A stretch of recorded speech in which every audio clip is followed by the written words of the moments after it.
What will we do with this moment? How will we be remembered? This is our future and our choice to make. I am asking you to choose greatness. Welcome back to Real Trump News. Real news President Trump doesn't want you to miss. This is from last week. House Democrats choose to open an impeachment inquiry into Trump before they even investigated an alleged quid pro quo and cover-up in his phone call with Ukrainian president. That decision will haunt Democrats for months, if not years to come. The very next day, President Trump foiled their gambit by releasing the full unredacted transcript of his telephone conversation. The president wants all Americans to read the transcript for themselves. Congressional Democrats do not. That alone reveals their stunning error in judgment. The far left may not care what the truth is, but most American citizens expect Congress to do its homework before trying to remove a duly elected president from office. It didn't. It explained why Republican Adam Schiff read a fake parody transcript of the call before the House Intelligence Committee last week. It explained why Democrats have quickly moved on to demanding other transcripts and documents, hoping to distract from the fact that the entire basis of their impeachment inquiry was proven to be false in a matter of hours.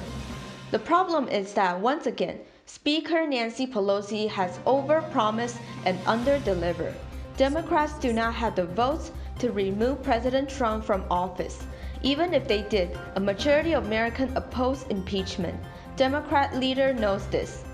Senate Democrats pressured Ukraine last year to cooperate on the Mueller investigation into President Trump.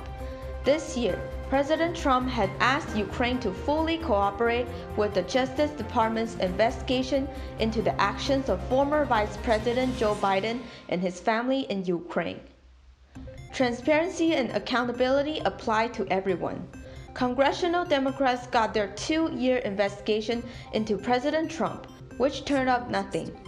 Now, aided by their own impeachment stunt, Democrat leaders are coming under the same scrutiny. That's a good thing. After all, Speaker Pelosi put it best. If there's nothing to hide, then they have nothing to worry about. As President Donald Trump joined Finland president for a joint press conference this afternoon, he was handed a breaking news article published by the New York Times.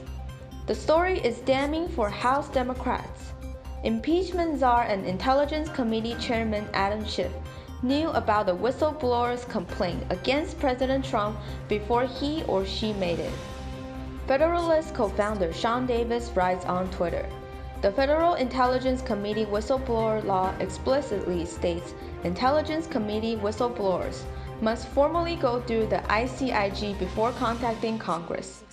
Republican Damon Nunes asked that Republican Schiff withheld this information from the American people and even from the House Intelligence Committee. In the light of this news, it's hard to view impeachment as anything aside from an orchestrated farce. President Trump says, legitimate whistleblowers do this country an important service. But when these laws are exploited for raw partisan politics, it makes a mockery of the entire process. The damage being done to public trust in government is enormous. The Wall Street Journal editorial board writes, the impeachment process is barely underway, and already some constitutional norms are being trampled without a note of media notice or political concern. To wit, can a whistleblower inside the intelligence bureaucracy override a president's right to executive privilege merely with an accusation? Now, any bureaucrats who hear about a conversation can file a complaint that overrides a president's ability to speak with foreign leader with the expectation of privacy. We're in dangerous constitutional waters. And that's this week's Real Trump News. We will see you next time.